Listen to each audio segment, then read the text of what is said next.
You are listening to Canadian Gothic. Hello, listeners.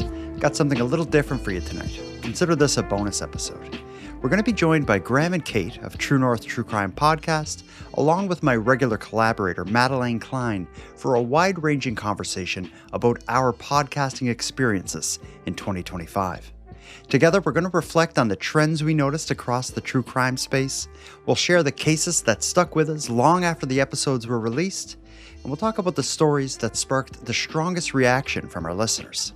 So grab a seat, pour a drink, enjoying Graeme, Kait, Madelayne, and myself as we unpack 2025.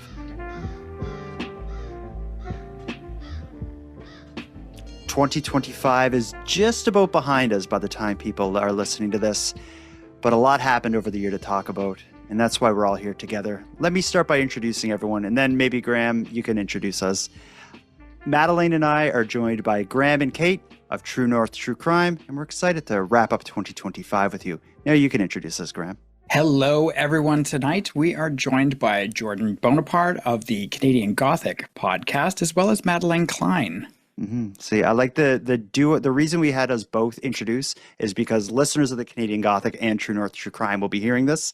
So we've covered all the bases. We can now get into it. We've done this, was it last year or the year before where we wrapped up a year? It was last year, yeah. Okay. And I think it's a worthwhile exercise.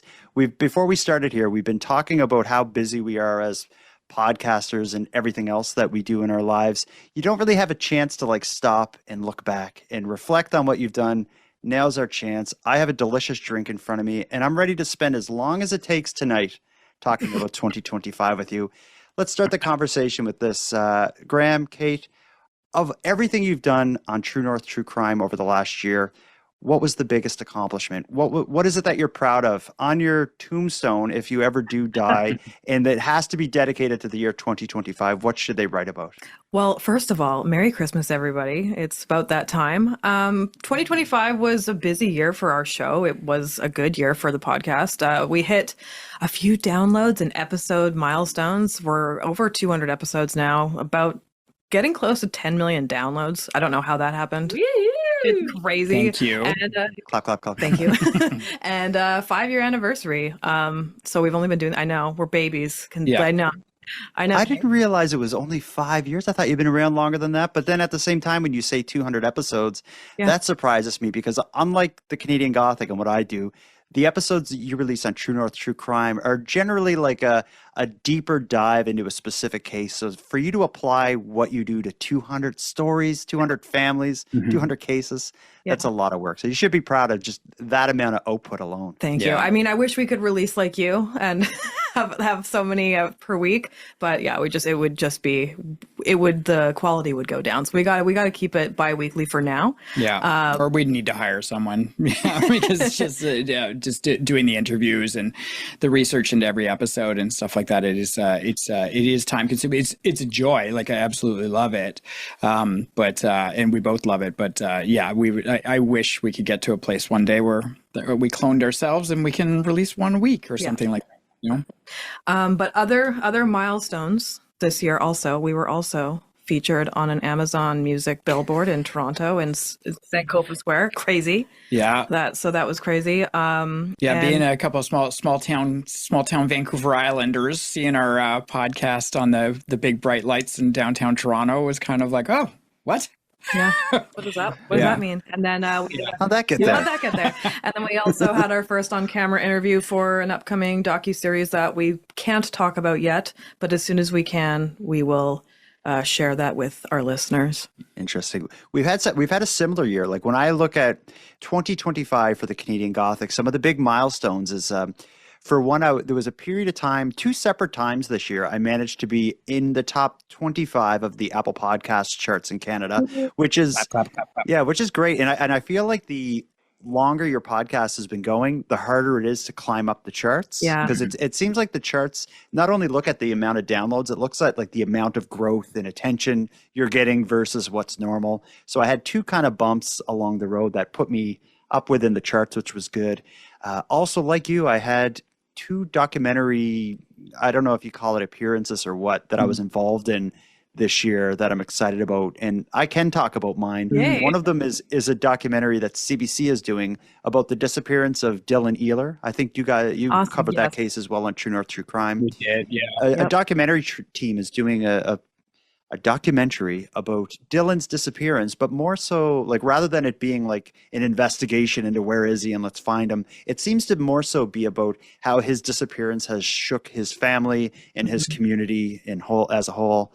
And so I'm one of I call them talking heads. I'm one of the people that are going to be, talking the play-by-play through as the documentary goes on. And I have no idea when that's going to air, but I do believe it'll be on CBC.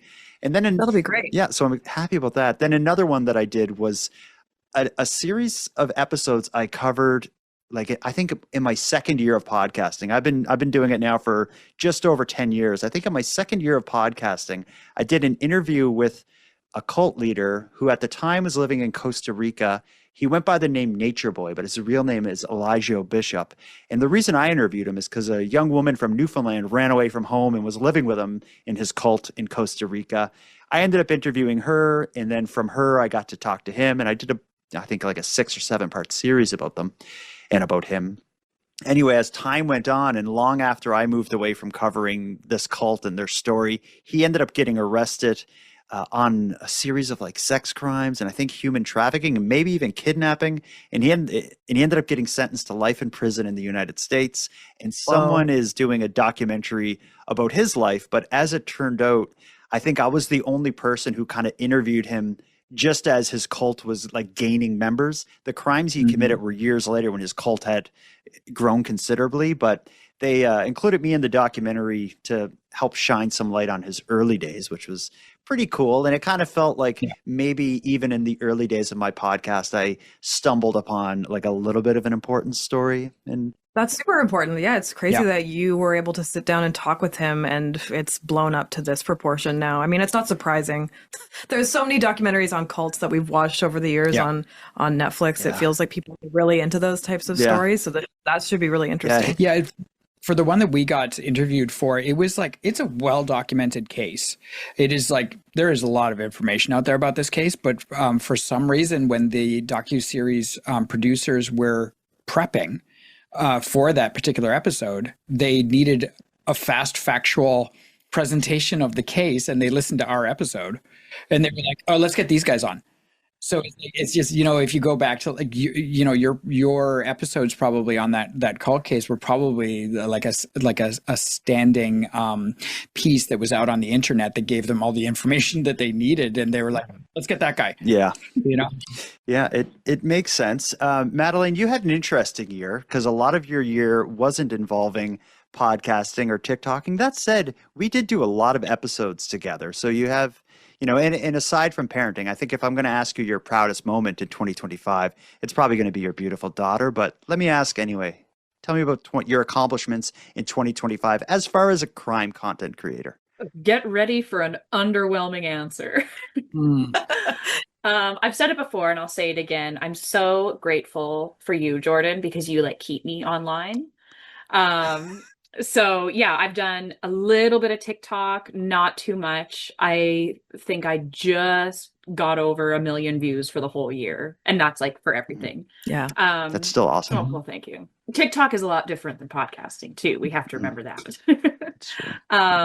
But yeah, other than that, we did do a lot on the pod and mostly Jack and Lily Sullivan. Yeah, you guys did fantastic work on that. You guys kept me so in the loop. Yeah. Yeah. And unfortunately, there's going to be more episodes. So yeah, that's a good way to put it. There. I do want to say though, when I see your TikToks on Instagram as reels because that's just the kind of person I am. But he refuses to I get refuse TikTok. to get TikTok or whatever. But I was you once. The kids would call you Unk. Yeah, I'm Unk, I guess. Yeah. So I'm Unk, and I watch TikToks as reels. So, but I will 2 say, weeks after they air 2 weeks after they hit. But what I want to say, Madelayne, is that when your work shows up in my feed, I stop and watch it immediately because I know if you've decided to cover a case, it's going to be super thorough, and it's going to be a case that I probably haven't heard of, or it's going to be one I have heard of, and you're going to have the information that I don't necessarily have. So a couple times you've put out some decisions or court decisions and that kind of thing, and I was like, oh, perfect, good. I just got like the wrap up. So yeah. Well, thank you. I super appreciate that. Before we move on to trends we've noticed during 2025, I just want to open the floor to anyone who wants to ask me about the new name for my podcast. Oh, yes. Jordan, Yes. I couldn't help but notice that you were once the Nighttime Podcast, which I always struggled spelling because of the 2T part. Yeah, it's a pain in the ass. Right. But you're now the Canadian Gothic. Can you tell us a little bit about that? I'd love to. Thanks for the opportunity. This was a huge part of my 2025. My show or me as a podcaster had its 10th anniversary, 10 years in this business. And I'll tell you, a whole lot has changed over that time. But one thing that has changed is the power that a good name affords you. When I first started podcasting, it was like there was so few true crime podcasts, and the ones that were there, they generally didn't have like a name that said what they covered. So there was, for example, the Generation Y podcast or Sword and Scale podcast or something like Truth and Justice. You know, that's kind of leaning towards crime. But then I started seeing shows come out like Christy Lee did Canadian True Crime is the Couldn't name be of the more podcast. on the nose. Yeah, which was just nose. boom, and you with True North True Crime. It and your logo like has the maple leaf. Like it just someone looking at that show, at that logo, hearing the name, you're like, okay, this is Canadian crime stories. When I started, it wasn't that obvious. I came up with Nighttime because I worked on my podcast during the nighttime. That's the only reason I chose that name. But what has in over the years, I've always said, like, my biggest mistake was choosing a name that didn't tell people what I do. It didn't tell people I only covered Canadian stuff. It didn't tell people that I covered crime and mysteries or whatever it was I was covering. And to make matters worse, there was this new genre of podcasting that's been getting bigger and bigger every year, which is podcasts that are specifically tailored to put you to sleep at night. Yep. And most of them either have the words sleepy, sleep, or nighttime in their title. So it just got bad. And I've toyed with the name Canadian Gothic for like 5 years now. I've tried it on different things. In fact, when Madelayne and I first got together, we were like, you can come on Nighttime, and any episodes we do together, we'll make a new series and we'll call it Canadian Gothic. That'll be our episodes. And then that we just kind of dropped that. But I've always thought, like, I'd love to change the name to something with Canada or Canadian. I want Canadian Gothic. Anyway, which is also a great name. I love it. Like, great name. Yeah. And then when the 10th anniversary of then Nighttime Podcast came up, I thought, like, now's the time to shake it up and do something different. I talked to my network. They thought it was a great idea because they said, something with Canada in the title will better position us to, sell ad space to Canadian companies and stuff. Yeah. So let's do it. So on my 10th anniversary, I put a knife in the back of Nighttime Podcast, kicked it into a shallow grave, and came up with the Canadian Gothic. I thought of it as like a rebrand, but also as a fresh start, because I changed up my artwork. I changed up even some of the stuff that I'll be covering and how I'll be covering it. What I really want to do with the show going forward is have a better schedule, a more set schedule. So once a week, I release Keep Canada Weird, which is a weekly weird news roundup where my friend Aaron and I release an episode covering the week's weird Canadian news. Once a month, Madelayne Klein and I do Encounters with Creeps, which is a series where listeners send us in stories of their encounters with creepy people, bad first dates, weird coworkers. Once a month, Canadian UFO expert Chris Rutkowski and I are going to be doing a series called UFOs Above Canada, which will cover Canadian UFO news, history, as well as witness reports.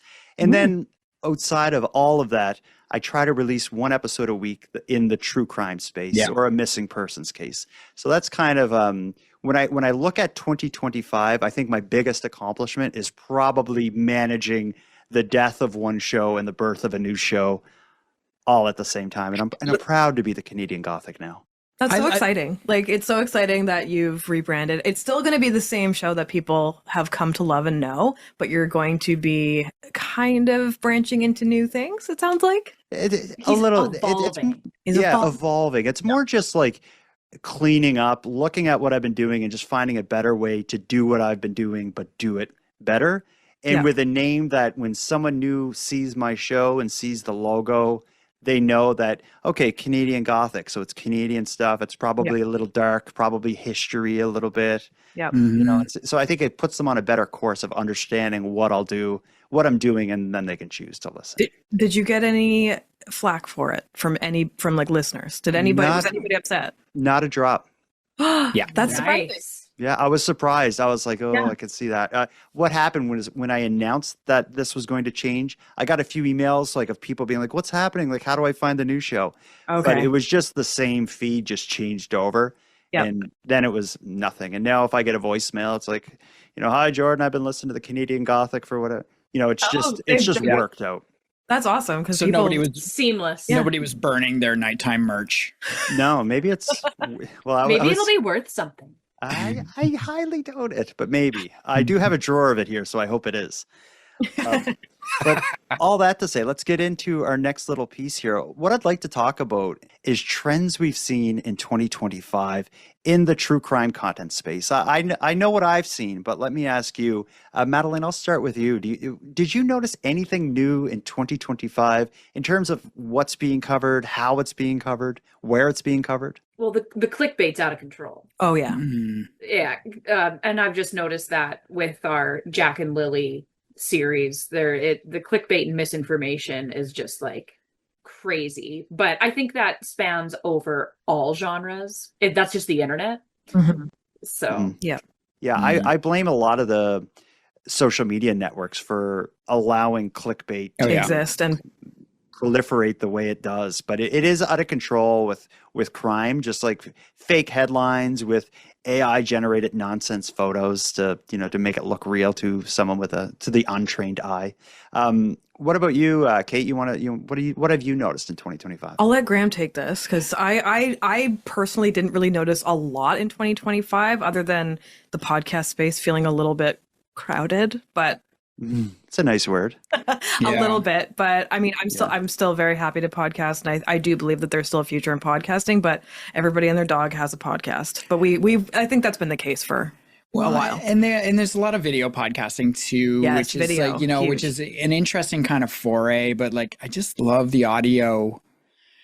I love the audio medium, like it's just something special about it. And I don't think I'd want to change that and move into a sort of an audio video type hybrid or something like that. But who knows what the future will hold.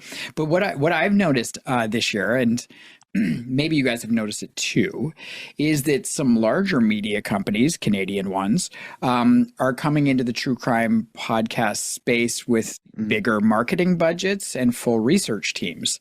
So it's interesting, and I will acknowledge that one or two of those podcasts were advertised on our podcast, and it's just kind of like interesting to me that like we started our podcast as an indie podcast. We remain an independent podcast. We have worked very hard for every download and listener that we get to have. But then all of a sudden these big media conglomerates can come into the space and just like advertise.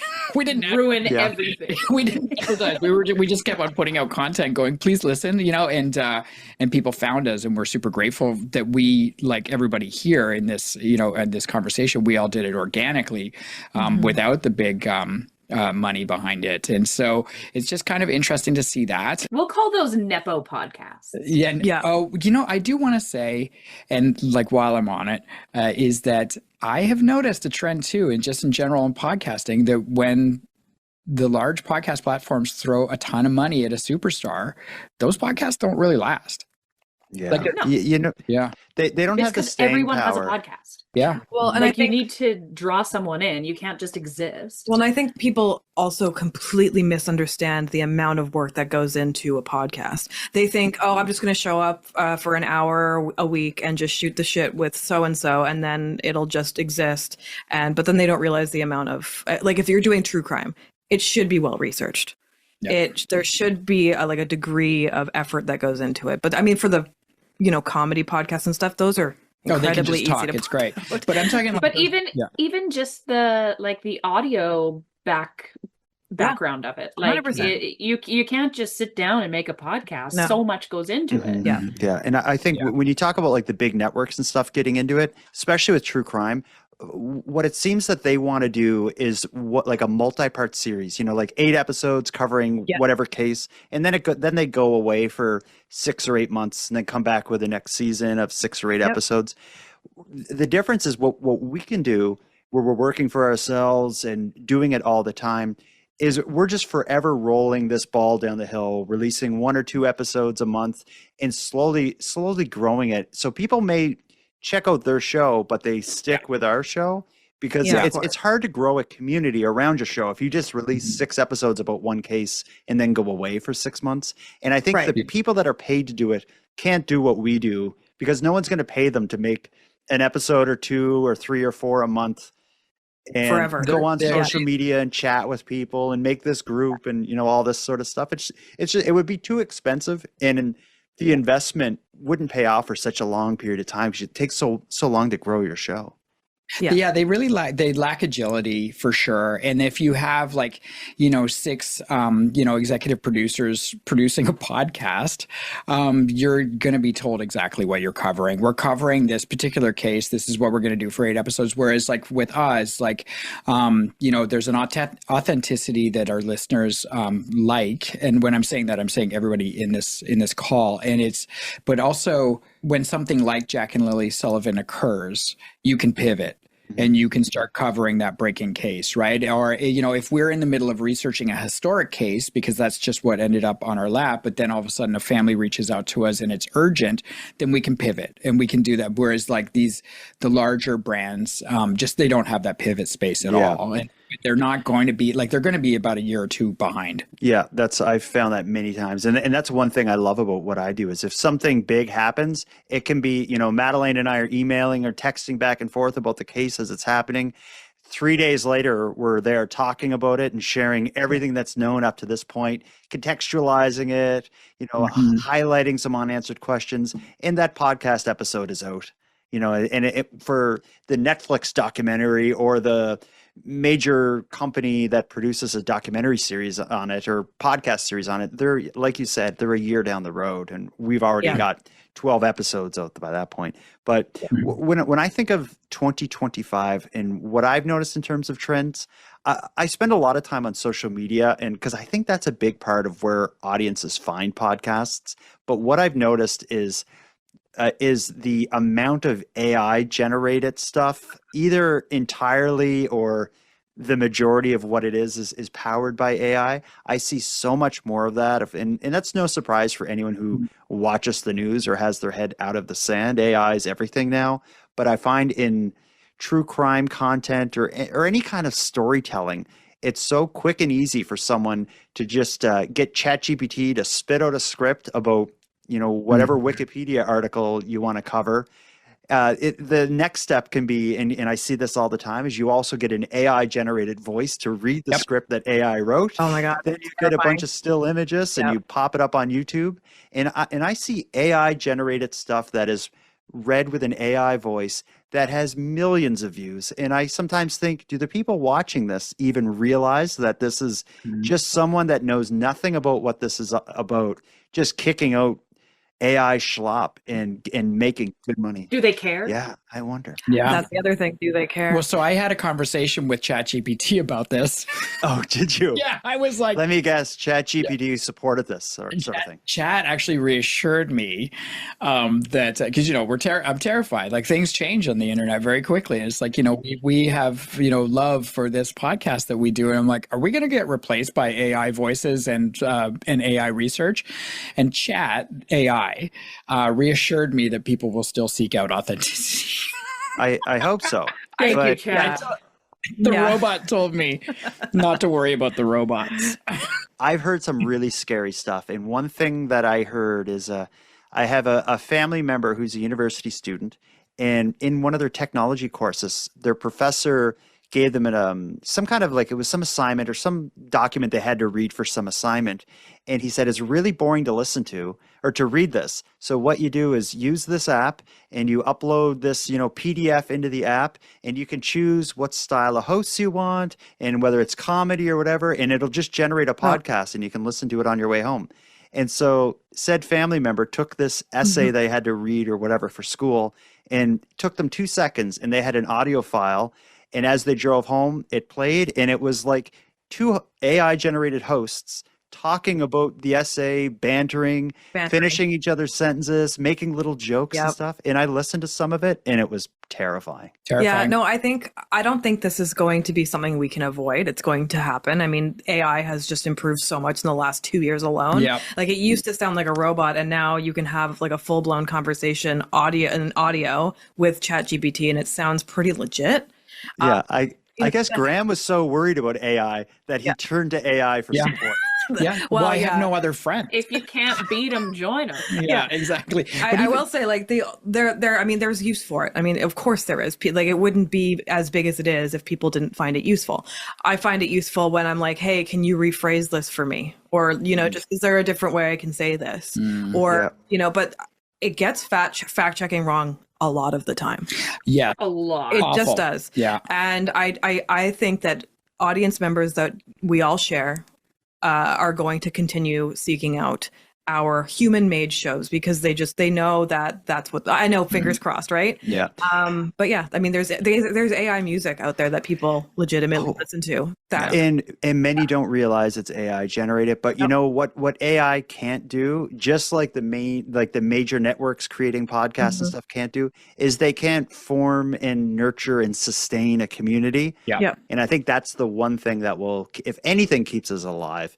In terms of podcasting, it's going to be our ability to like interact with the audience both on and off the show and through the show. I think that's what's going to be the difference, because AI will do a great job of telling you a story in a silo, but it will have a harder time connecting it all together. The ones that I'm actually seeing and I hate to say this because I do have a lot of friends in the television commercial space, like actors and stuff who I know who have made really great money over the years as a commercial actor. I know producers, writers, editors, casting in those things. But when I saw that KFC commercial, that AI KFC commercial that came out where that like the chicken is like bouncing into a bowl and it's flaking off and it looks super delicious and like all this stuff is happening and it's only 30 seconds. So like what you said about like in a silo, it's like a 30. I don't know how, and I'm not trying to say this to hurt people's feelings, but I don't know how audio or video based commercials are still going to be shot for $1 million in the future. They're not. You guys, like I remember I auditioned for this one. It was a Visa commercial, and they blow their budgets usually at the end of the year or whatever. And it was you were sitting on the back of a boat and you were having a conversation with a dolphin, right? Now that could have been shot like anywhere, but they flew the entire crew and I didn't get it, by the way. They flew the whole crew and everybody to the Bahamas from Vancouver to shoot that. Like, this is like, they spent like hundreds of thousands of dollars to shoot, and you wouldn't have known it was the Bahamas. It was just like, because the boat was the opening shot. And then it was just like insert shots between the dolphin and the actor or whatever. Right. And I'm like, there's no need to spend $1 million on that commercial anymore. So, and companies know that. And companies know that. So all this to say, we are not the only, area of work that is worried about this. The right? robot will take care of other people before they come for the podcasters. Yeah, that's right. Graeme, are you still watching cable? That's what I got from this. Are we talking about a commercial while watching cable? No. The guy who watched TikTok videos on Instagram? We still have global news. We do. How's your VCR? Yeah, we do watch the news, so we see a lot of commercials. The commercial I'm referencing, though, is not a real commercial. It was just somebody put it out to show what they did in 40 hours with AI or whatever. And they were like, check this out. And so if you Google AI KFC commercial, you'll see what I'm talking about. Anyway, it's the AI. There's a lot to talk about with that. That's not our talk tonight. We're here to talk about 2025 in podcasting as the Canadian Gothic and True North True Crime. Let's take a quick break. When we get back, let's get into the stories that we covered and the memorable moments that came out of them.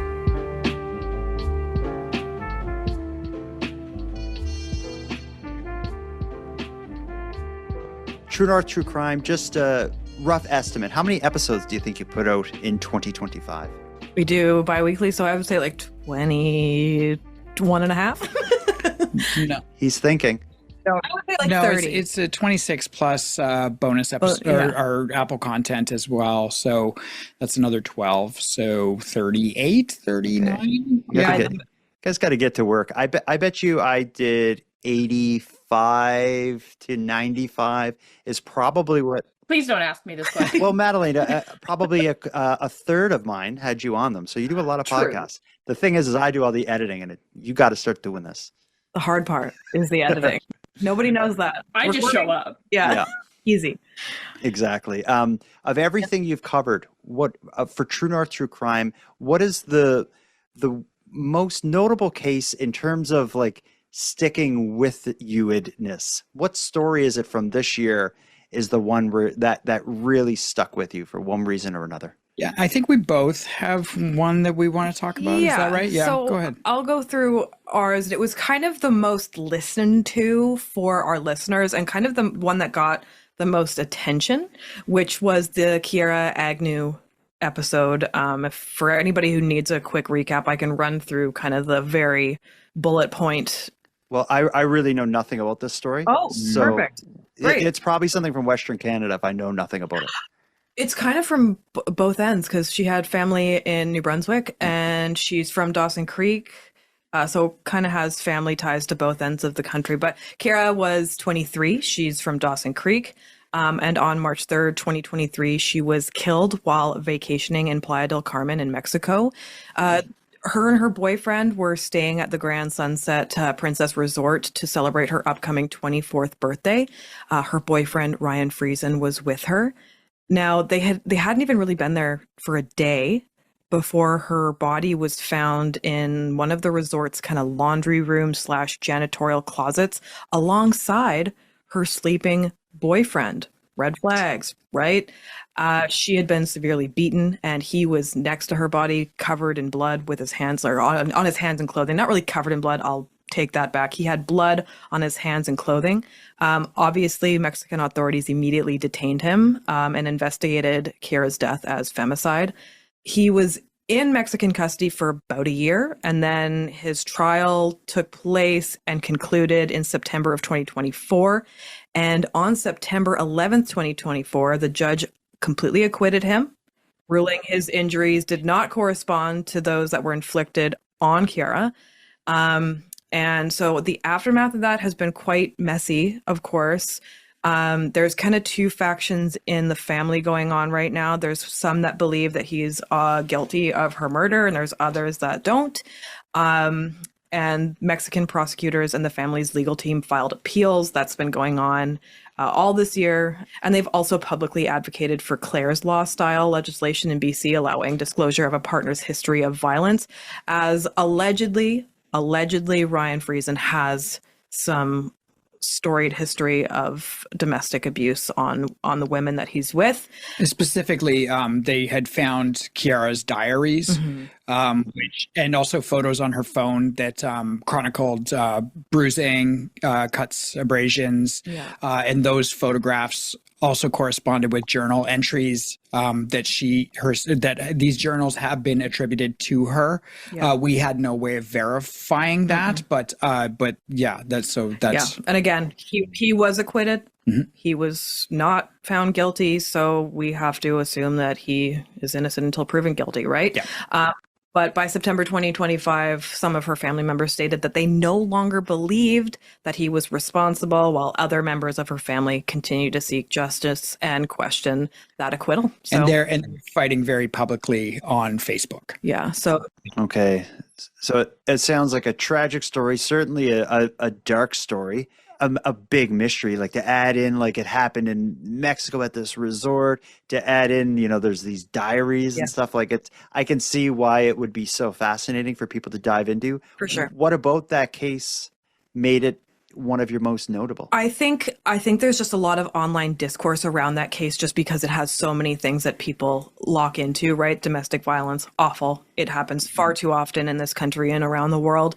And then just the injustice that I think a lot of people are feeling around this, the fact that he was acquitted when a lot of people would argue that there was a decent amount of evidence to prove, or, This was a 6-day trial too, by the way. Yeah, it was very It took fast. place entirely in Spanish.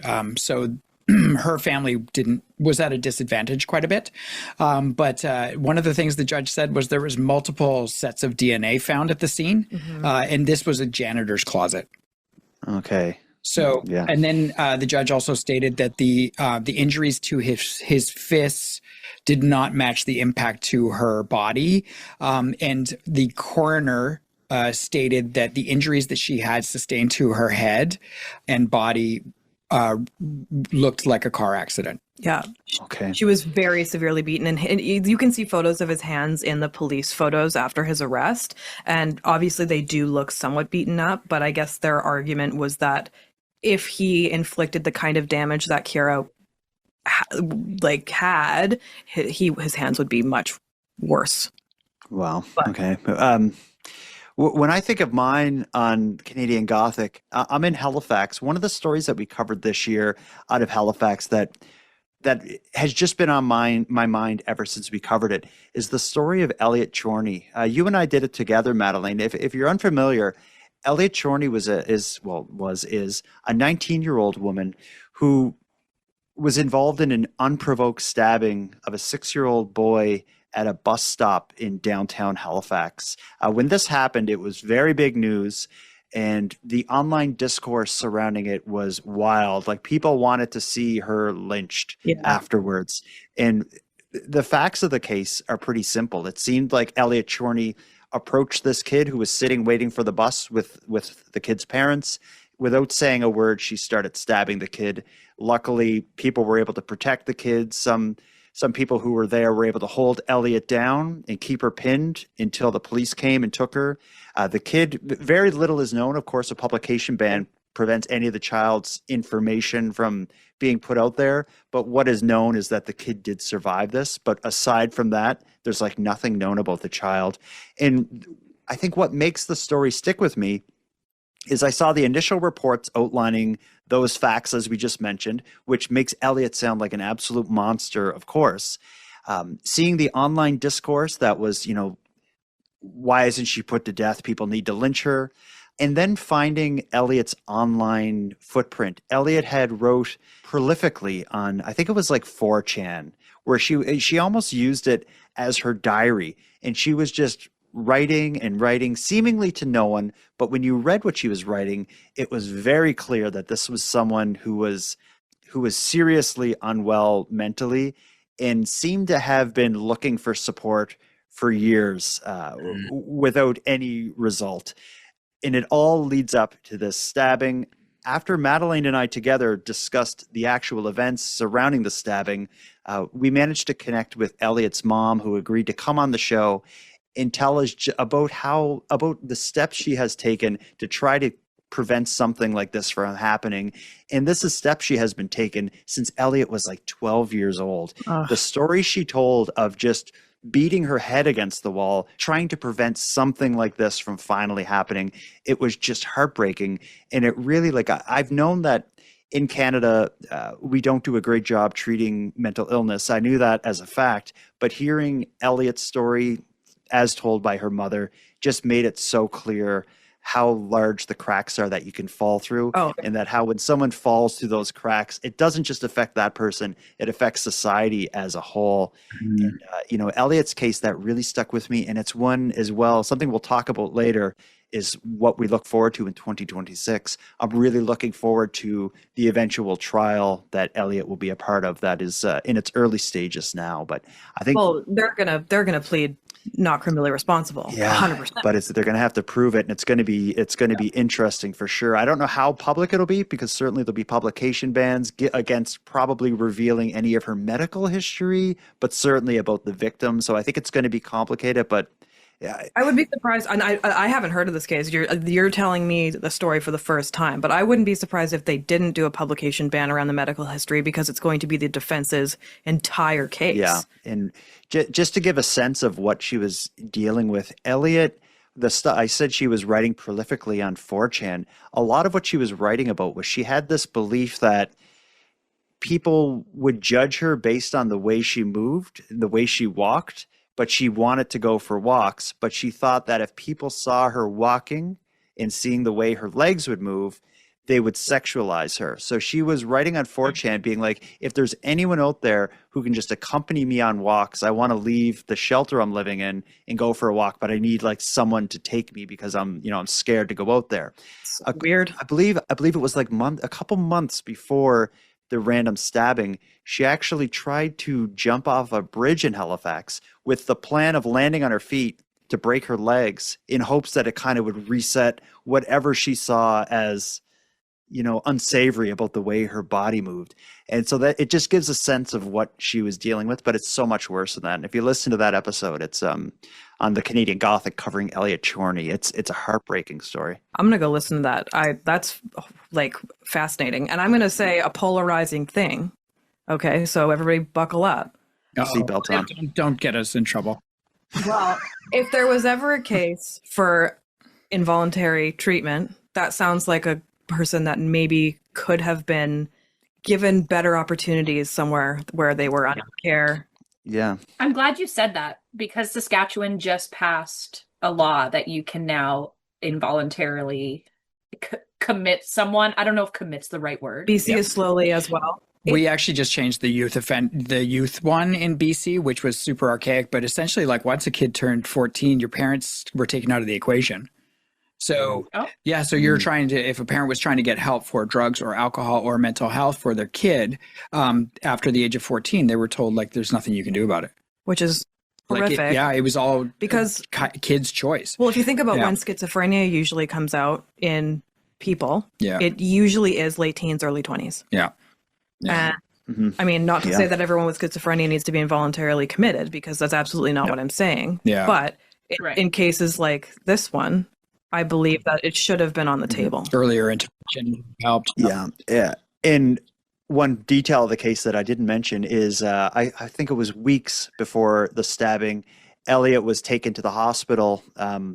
When she was to be released by the hospital, she opposed the release, and that ended up with her attacking a doctor and being charged with assault. See, there you go. Those charges are pending as well. But that's great. She knew she would be better there. She knew that maybe it was better for her to be where she had care by medical staff, right? Madelayne, you covered a lot on your own. We covered a lot together on the Canadian Gothic.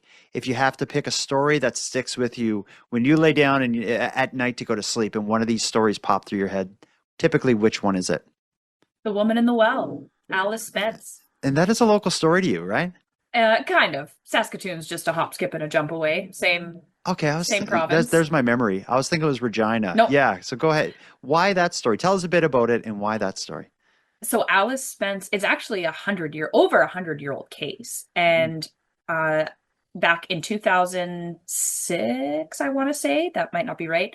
They were just doing some construction in Saskatoon, and they came across this old well that wasn't in any of their blueprints or anything. And lo and behold, when they open this well up, they find an old barrel with human remains in it. At the time, technology wasn't what it is now. They couldn't identify this woman, and she went under the name of the Woman in the Well for almost 20 years. But thanks to genetic genealogy, this year, they not only gave her name back, but they inadvertently solved the case. Of course, the suspect is long dead, so that he can't represent himself in court. But like I said, we're not sure because they're not saying anything, but from the information that's been put out, her husband did it. It's what it seems. Yeah, the local It's law always the enforcement. husband. Yeah, law I enforcement know. says like they have identified a suspect, but because the suspect's not alive to defend themselves, they didn't think it would be fair to name them.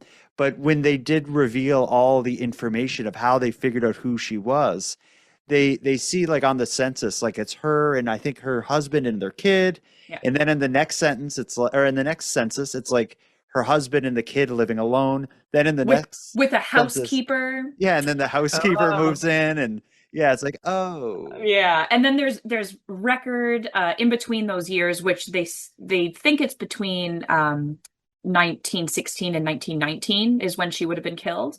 But between or from 1918 to 1919, there was like a mysterious house fire, and Ooh. yeah, it's all very interesting, and it's just like an over 100-year-old case finally getting solved because of Did they find her family? they did. Did they find family? They Oh, did. That's so great. And she's got a great grandchild still around. Unfortunately, the woman that was talking said her grandmother, who would have been Alice Spence's daughter, she said like she never talked about her family. So like she's got no information, and they thought it was a scam when they were first contacted. They were like, this doesn't sound right. But yeah, lo and behold. Yeah, that was a wild one. And it was just what I like about that is the evolution of DNA testing and the ability to use like genealogical DNA to solve cases. That we've all seen cases where that has been used to solve them, but just for it being applied to something that this mysterious as this woman in the well.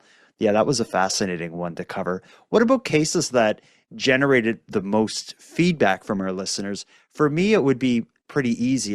Madelayne and I together did, I think, a 14-part series covering the disappearance of Jack and Lily Sullivan. Jack and Lily Sullivan are a 4- and 6-year-old siblings who went missing in Nova Scotia on the 2nd of May. Madelayne and I recorded our first episode covering the disappearance like 5 days, I think, after they went missing. And we've been not even that. And we've been doing regular updates whenever there's any movement or any significant development in the case. We've been doing an update in it. And that has led to just, for some people, our podcast being like kind of like a home base for updates that can be, that can be seen as credible, because there's a lot of rumor mill nonsense around this story. I think the people who are following the Canadian Gothic series covering Jack and Lily are doing so because we're double, triple checking and vetting all information before we talk about it, because there's just so much nonsense out there. But I pretty much maybe every second or third day, I get an email with a theory or an opinion or a question about the disappearance of Jack and Lily Sullivan. I would say that is my series, and all even downloads. When I look at what of my stuff is downloaded most often, that series has higher downloads than anything else we've done because of people following that specific series. So I'd say that is what connected with listeners of the Canadian Gothic the most. But I'm looking at the clock, and Madelayne, I know you have other commitments tonight. I do. I'm sorry to cut it short. You're going to have to listen to the podcast version of this to hear about True North True Crime's listener reaction. But it's been great having you, at least for this portion of the conversation, Madelayne. Well, thank you so much for having me. It was lovely to see True North True Crime. I can't remember if the last time I saw you guys was exactly a year ago, or did we cover something together this year? No, I think it was this time last year. It was a year ago, yeah. Well, time flies. Yeah. Yes. Yeah. And I imagine you'll be drinking a lot tonight. So you go have fun. No driving. And don't do anything that we read about in the news or cover on our podcasts. I wish. Yeah, don't be an episode. All right. Thank you, guys. We'll talk soon. All right. Bye. Who's going to handle it for True North True Crime? And what of all the stories, what do you hear from listeners about? I think it's still the Kira Agnew one. That one was just this year. It captured people's attention with just the seeming injustice of it all. Mm-hmm. Yeah. So I think that one still has the crown for the most listener back on it. The feedback is different when you're speaking with family as well. Like that really pulls people in and gets people talking and gets listeners wanting to advocate. Like I really find that difference, the difference in my series where if it's say Madelayne and I or me and another creator talking about blank story, even if we do a great job telling the story, it's completely different than if I have, mother or daughter on the show sharing their family story. When you hear it direct from the source, that's what gets people to be like, we got to fix this. We got to help them, that sort of thing. And it sounds like that's your experience as well. Oh, 100%. I think even just when we're doing episodes, the ones that stick with me are always the ones that we do in collaboration with a family member, just because you hear the emotions. I mean, we can convey, I mean, every case we cover has some sort of tragedy, of course, but we can only convey the tragedy so much. Whereas the people who actually lived it, you can hear it in their voices. You can hear the way that they speak about their loved one, right? There's just more personalization to it. So those episodes usually stick with us and with our audience the most, I would say. And also there's a whole thing that happens where court documents are great. But I remember one of our early episodes, we covered Natsumi Kogawa, who was murdered in Vancouver, and we weren't as active talking to family members at the time because we were still new, and we used court documents, which we thought made us accurate, right? And then a family spokesperson reached out to us and said, not that we got things wrong, but what you guys read out was the Crown's opinion and the defense's opinion and the judge's decision. What you're missing is a lot of the story. And so that person was able to give us more information that we just did not have, because evidence gets kicked out, and the Crown has to have a theory of the case. It doesn't mean it has to be an accurate theory. And then the defense has to have their defense, which doesn't have to be accurate either. So it's when you do dehumanizes it, right? Yeah. There's only so much emotion and actual human storytelling that you can get out of a court document. It's all very cut and dry, right? Yeah, absolutely. And that's why I find one of the question I ask pretty much anytime I'm talking to someone very close to an unsolved crime, I always ask them how you learned about this horrible thing happening to your family member. Were you at work and got a call? How did you learn it? And their answer every time pulls at my heartstrings and just makes me realize how horrible and shocking and unimaginably difficult it would be to live with this. But Totally. you would never see something like that reflected in court documents. And I think that question's always so important because it makes you realize their answer to that question makes you realize that it can happen to anyone, anytime when you're not expecting it. Yep. And they when you ask them that question, you can hear them go back to the moment. They still viscerally are able to feel the dread, the heart drop, the fall to the knees and start to scream, right? They go back to that incredibly traumatic moment. Not that I want to re-traumatize them, but that emotion is important for listeners to connect with the family. These are real people who have experienced horrific tragedy. Yeah. And I'm sure all of us have had a call at work or at home or whatever that is the heart-sinking call. Somebody has died or whatever. It's not the evidence that will make it into court, but it's the reality of what it's like to be a family member and be hit with that kind of news and that kind of reality. And the other thing too, we always like to say between us is these are Canadian stories. These are stories that are happening to Canadians right now. And with Kiara Agnew, it happened in Mexico, but it's a Canadian story. And I think that it's important for us on our podcast and yours and other podcasts like it to continue to tell Canadian stories, right? Certainly. Before we get on to our next segment, which will be looking forward into 2026, one question I want to ask, and I don't know if you've experienced this or if this is something that happens to you all, but is there any episodes or stories you started during 2025 and for whatever reason didn't go forward? Be it an episode you pulled or something you backed away from for some reason. Has that happened to True North True Crime this year? I have one. I'm wondering, Kait, do you have any that you can think of? It wasn't even this year, but the one that I can remember was we were going to do the Starlight tours. Right. And I can't remember why we decided not to. I think we wanted to make it more of a series. What is Starlight Tours? It's a story from Saskatchewan. I think it was Saskatoon Police Service was driving Indigenous men and women out to the outskirts of town On when, purpose. when they were annoyed at them. Oh, yes. Like picking up like intoxicated people and just driving them out of the city and leaving them there. Yeah. In the cold, and it just felt people like we died. couldn't find the right angle for it, or we couldn't get the right context for it and stuff like that. So I kind of wanted to pull back because we were just going to be doing what everybody else did, and it just didn't feel interesting to me. But the one that really, well, it's interesting. It's just I wanted a family contact. Like I wanted, because on our show we always want to talk to somebody attached to the case if we can. So I think we were waiting for somebody whose family member had been one of those individuals or knew of somebody or something like that. Yeah, and that's what I meant by not interesting. Not that I was just talking from a storytelling perspective as to finding the right angle. Not that the story doesn't need to be told, but it has been done by. Yeah, without that person, without that connection to it, there's not a lot there to talk about it. Like it's awful that they're doing it. You can have like, news reports of it having happened, but yeah, I can see what you mean. And I can understand why you've been like, I need the right story. I need the right voice to tell this story. The brutal, horrible story. I only have one example of a case I backed out of, and this isn't a crime one. Actually, I find a lot of times for me, I cover a lot of Canadian crime, but I also do the weird and offbeat, sometimes the paranormal and supernatural kind of stuff.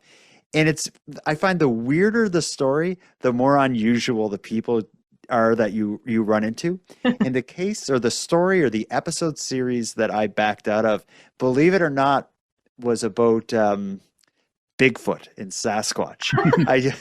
That doesn't surprise me for a second because those people are weird. It got really weird. I was given some information on someone who is would be willing to talk, that was an expert on Sasquatches and had dedicated their life to hunting them and searching for them and had this groundbreaking evidence and all this stuff. And I was like, oh, this sounds really interesting. I'm going to do it. Yeah. But I very quickly realized that after several interviews that this person basically created a cult that is almost like this weird spiritual thing.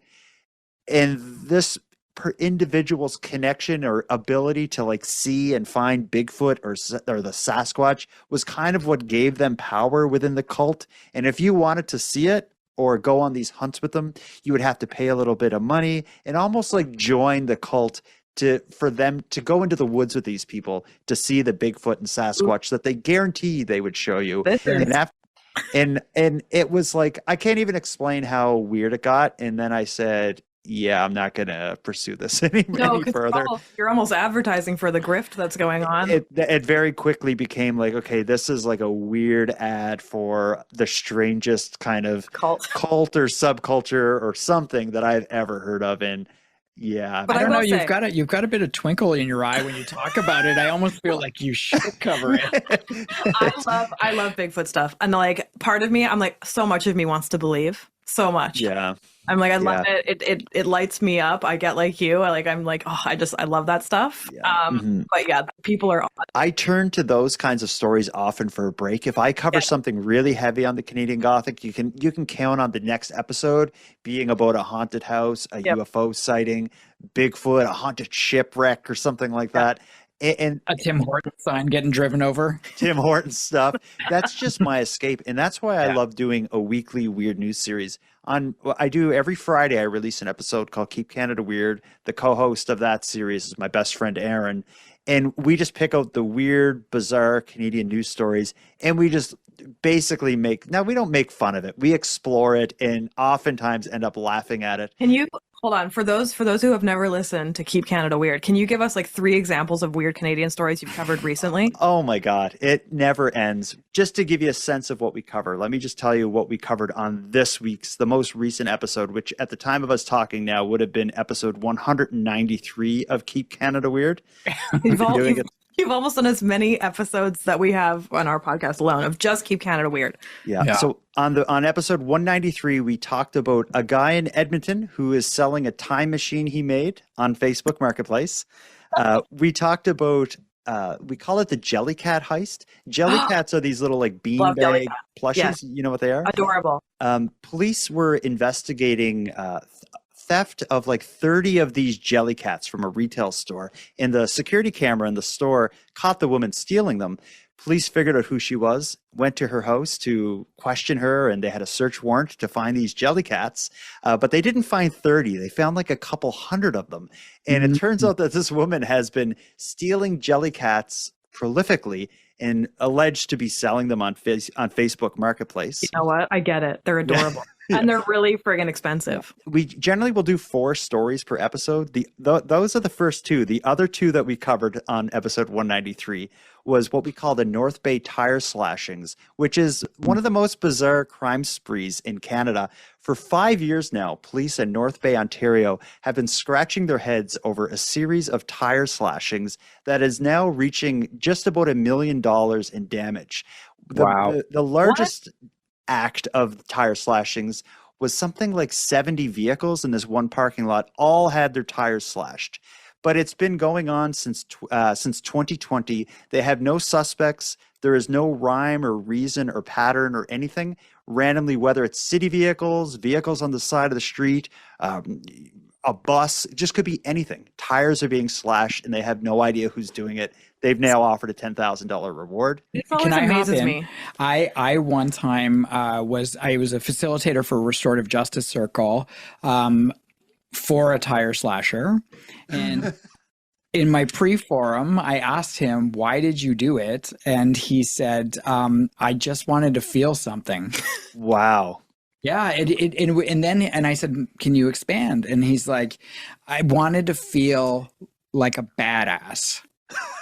What's better than tires? Well, I guess if that does it, if you're out there to be a badass and slashing tires makes it happen, then I think society probably got off easy.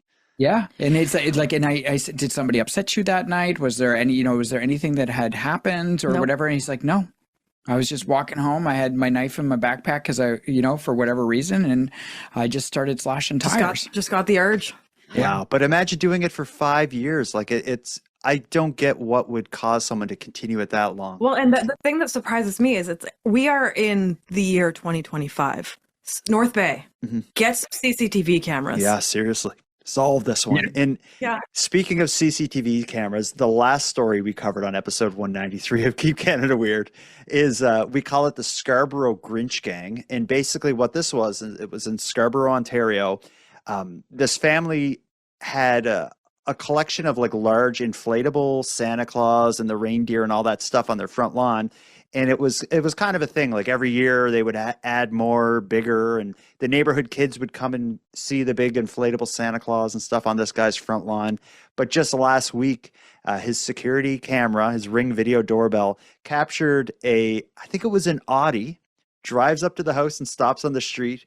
3 guys with masks on jump out of the car. They have knives and hammers, and they just run up to the inflatables, butcher them, jump back in the Audi, and take off. And now the hunt is on for who this gang is. But it's not kids. It's like adults. So the best theory we could come up with is maybe some neighbor was just annoyed by the sight of this and like hired hitmen to come take the inflatables out. But I literally just said to Graeme today, he's like, we just bought our first house. And he's like, can we get inflatables? And I'm like, they're tacky and I hate them. But how much do you hate them? Yeah. If you've ever been close to them, they have a little motor that runs to fill the things with air, and it can be annoying. So my theory in this case was it's probably a neighbor who just was sick of the sound of like 16 like motors running 24 hours a day with a bunch of kids like screaming at the Santa Claus, and he just paid someone to take care of it. And or like couldn't stare at all of them deflated on the lawn every other day. With like leaves on it and water building up. But anyway, all that to say is Keep Canada Weird. We do that every week, every Friday, and it is such an escape from missing person and stuff. And and I love doing it. Even if no one listened, I'd still be doing that. But yeah, it's fun. So it's good. It's a little break. And for anybody who has inflatables out there, I'm kidding. Merry Christmas. Have your inflatables. Have your inflatables. I'm on board with inflatables. I'm on board with giant animatronics from Home Depot. Like, if you have the spare cash to like put a 14-foot talking skeleton in front of your house at Halloween, then go for it. Like, go for it. Like, get an foot. Anything that makes the kids happy and find your brings Christmas joy, spirit. find your bliss, and if it's an inflatable Grinch or Santa on your lawn, then go for Power it. Or to ya. Minions, go for it. Let's use this opportunity to take our final break. When we get back, let's talk a little bit about what we're going to do, what we're looking forward to, what we're going to be watching for in 2026. So 2026 is upon us. When most people are listening to this, 2020, they're probably just about to hang up the new calendar for 2026 in their kitchen. When I think of what I'm going to do differently or what I'm going to focus on, my plan is just to keep consistent, keep things scheduled. The only thing I think I'm going to maybe try doing differently is exploring a bit more shorter form content. And when I say that, I don't mean 3-minute long episodes. I mean 20-minute episodes. Not reduce what I do now from an hour, which my typical episodes are, down to 20, but just do additional stories in 20-minute episodes. Yeah, that don't have substance for 60 minutes, right? Yeah, I wanted to do more of that. And I find a lot of the podcasts that I listen to are a half hour long, but I've always done about an hour long. And I'm going to keep doing that, but I'm not going to be afraid in 2026 to try some more shorter stuff. Yeah, I think that's a great goal. What about you guys? Yeah, I think it's kind of the same idea, is just the consistency. We've been consistent since day one. We release every 2 weeks, and we like that. We want listeners to know when they can expect from us and what they can expect. I think that it's interesting. I find that at the beginning of the year, we are good with our schedule. We are months in advance. We've got interviews, we've got everything going on, because our episodes take a little while to put together. I'd like to be more efficient at that. But then I find by November or October, November, we're in a panic. Yeah. It's just and it's not that we're putting together things quickly. It's just that I feel like we've run out of runway by the end of the year for some reason. But you know what? I just want to hop in there. I don't mind that, because whenever we have something pre-recorded, if anything else happens in that case, I'm like, oh shoot. Now That's we an have to issue. add something for sure, right? So I actually don't mind being maybe a month out from release dates, but Graeme and I differ on that. Yeah, I like to be prepared. I love when I'm ahead of the game. Yes. It just makes me just relax. And the other thing too is because we have jobs, and we're going to be moving in February. We've got a whole bunch of things that are life happens, this, and all of a sudden you're the podcast, you can easily be sent sort of thrown off kilter because of real life happens. And it's a horrible feeling too. Because I don't want to disappoint anybody. I curl up in bed and I listen to Case File before bed. That's my thing. And and he goes on long breaks, and I'm always what am I going to do without Casey right now? Yeah. What do I do? What do I listen to? So I don't want to give people that feeling. If you guys fall asleep listening to us, I want to be there for you. Yeah, it's true. It's true. And then for my anxiety levels, I just like to stay ahead of the game just in case something happens. Then at least there's an episode coming out, and we're sticking to our commitment. Yeah. But this is all to say that we have stuff lined up for 2026. We're going to be speaking to Bailey McCourt's family. It's another big kind of domestic violence case that's been unfolding here in BC. There's a lot of moving parts around this one, but a private members bill was made by a Conservative MP that actually on its second reading got unanimous votes in the House, which doesn't happen for private members bills, and it certainly doesn't happen from an opposition MP. So we're hopeful that there is going to be a bill that comes out which is going to be named after Bailey. Yeah, that's going to be sort of real focal point of the beginning of next year for us, is working on that episode and getting that one out. Wow, our process is so different, because for me, if I'm a week ahead, that's a really big deal. Usually when I'm done an episode, when I start an episode, I generally don't work on anything else till I'm done the episode. And once I finish the episode, it's usually 2 or 3 days before it's released. I'm always releasing And I what like I just that. did. Well, it's I like that. It's a different workflow, but it's also a different style of show. The style that you do wouldn't work with my scheduling style. I think in early days, I used to do a bit more along the style that you did, which was a bit more like, I called it like audio documentary style rather than more discussion based.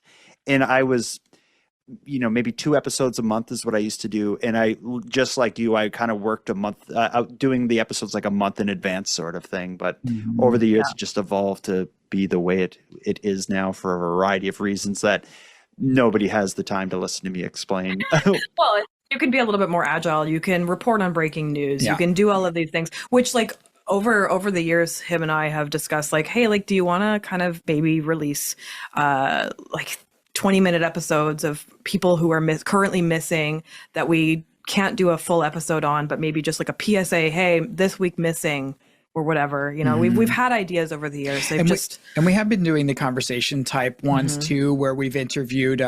We have one. It's going to be Crime Stoppers Awareness Month in January, so we've got an episode coming out, which is a conversation with the president of BC Crime Stoppers. Oh, cool. We've interviewed cadaver canine teams. We've interviewed search and rescue people. We've interviewed retired detectives. Like, so we are doing more conversational style ones too, but they are primarily on the Apple subscription, the TNTC Plus. But yeah, I mean, we are enjoying those more conversational ones, although I've got to work on my conversation skills. I forget. I'm so used to doing a scripted podcast that I get excited about the topic, and then I interrupt Kate too much, and then the listeners let me know that I did that. And then you two get in a fight, and it's a different it's a different skill, and it's also a different style of telling a story through a discussion. But for me, what a lot of it came back to is when I did my audio documentary style, I was a solo host, so it was hard to tell a story without someone else to kind of assist in that. When you guys do it, it's the two of you telling it, so it feels different. Yeah, and I just felt like it was hard to connect with listeners if it was just me telling a story and playing a little bit of like interviews and stuff within that. I always thought, like, if I had a co-host, this would work out. This would be better. We have built-in co-hosting because we got married. Yeah, that's a good way to do it. Let me ask you this, though. I know there's a lot of stories you've been following and watching through 2025. Is there anything big coming up in 2026 that you're looking forward to in terms of Canadian criminal cases? Well, there's also the Jennifer Provençal case here in BC, who's another missing woman. Another kind of, a lot of people think the husband is suspicious, but that's everybody in true crime, right? So we're also going to be looking at that one. I believe we've had a reach out from her family member, so that is likely going to be covered by us in 2026. And she was last seen in February of 2025, but she wasn't reported missing by her husband until April. So odd, right? Yeah, okay. They were off the grid. Like they were living, they're living in a very small community called Forest Grove, which is near 100 Mile House. But the interesting thing is despite it being such a small community, the community is actually out protesting for her weekly now. Yeah. Wow. And she has not been found. Wow. For me into 2026, I think the one that I'm really looking forward to is the trial related to the murder of Devin Marsman. I think you've covered Devin's case on your story. Yes. And that has gotten complicated because it's multiple people and it's going to be multiple trials. Yeah. So it's going to be hard to follow, but I'm all in on following that and covering that when it starts. But it's just been like, there's been many court appearances for the accused up until this point, but nothing that's really progressed anything yet. But really in 2026, it's going to be the year that the facts come out related to that story. For any listeners of Canadian Gothic or True North True Crime likely will be familiar with Devin's story, which started as a missing persons case with rumors of foul play. Eventually, Devin's cousin and some of his alleged accomplices were arrested, and no one really knows what led to these arrests. Not long after the arrests, Devin's remains were found. Yeah. And it all will come out in trial, and I'm very interested. Me too. I want to know how that all played out so badly. I think everybody does, right? It's such a strange. How many accused are there that are? 3 main accused, right, but there are others that are involved, alleged to be involved in like hiding his remains and all that sort of thing. But it's that's gonna. And rumor has it that there will be more before everything starts rolling. So it seems like it's a moving target at this point. And now is the time to start making deals. Absolutely. And I'm sure a lot is happening behind the scenes. And the other story, of course, that I'm really following, we've talked about it at the beginning here, is the disappearance of Jack and Lily Sullivan. That is a 4 and a 6-year-old sibling who mysteriously disappeared while the children's biological mother and stepfather were asleep in the other room. A lot of people are closely watching that case. I've been covering it regularly, and it's shocking me that it has still gone on this long. And I think 2026, I hope, knocking on wood, is the year that there's an explanation for what happened to those 2 kids. But I'll be providing updates regularly until that time comes. Have there been updates? I feel like you guys you've done 14 episodes? I think it's 14 of them. And there has been updates. It's just they're few and far between. But the biggest updates throughout it all have been, for one, people close to the story slowly coming out of the woodwork and sharing their stories on CBC or Global News or wherever it was. So that kind of fueled the discussion for a while. But then what happened was the unsealing of a lot of search warrant applications. So that kind of showed a bit of the investigators' cards as to what they were working on and maybe what some of their theories were. It also gave us a sense of what people were saying to the police. So that fueled a lot of the discussion. The initial release of the search warrant applications were heavily redacted.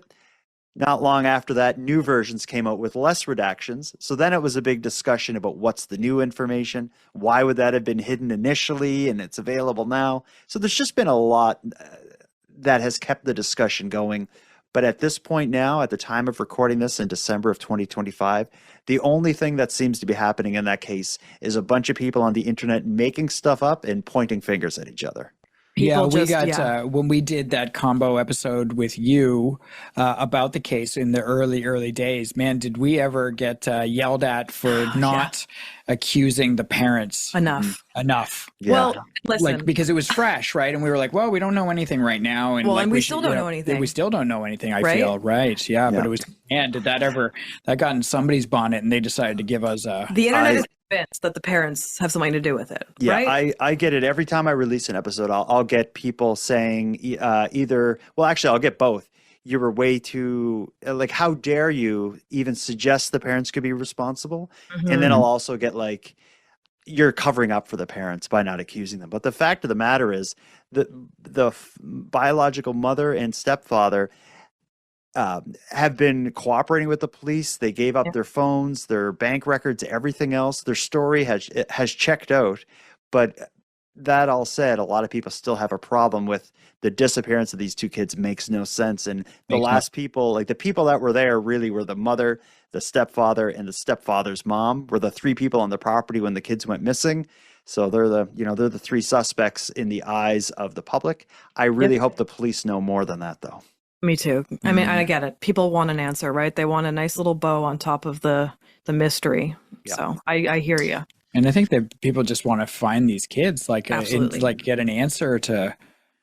Yeah, it's just absolutely tragic. It's rare. We had talked about it before, where it's one child goes missing. That happens. Unfortunately, it doesn't happen a lot in Canada, but it does happen. And but 2 to go missing at the exact same time. Just nothing found. That's the weirdest part. I mean, that there's just been nothing, despite so many searches. Yeah. Well, I think we've gone through a lot. Is there anything else we need to talk about? I could talk all night with you 2. But I don't think that's fair for everybody. Yeah, I think that's it. We've had a great year. Thank you to everybody who's tuned into our show, Jordan's show, Madeleine's various shows, channels. Yeah, and always a pleasure being able to collaborate with you throughout the year, Jordan. And, we just honestly want nothing but happiness and success for our listeners and for you and for our colleagues in the industry. And, we really wish everybody a Merry Christmas, a Happy Holidays, and a Happy New Year. Yeah, and a happy 2026. The world is so dark and it's so tough. We're covering dark and tough stuff, but there is some light and joy out there. And yeah, this time of year is a good time to reflect on that. I'm looking forward to having a week away from everything with my family to just focus on the good stuff. And yeah, when we come back in 2026, we will collab on more. I always enjoy talking to you 2. So let's do it more often in 2026. That's my goal. My new goal, I just decided. Nice. Yeah, there you go. Yeah. Absolutely. We'll see you in 2026.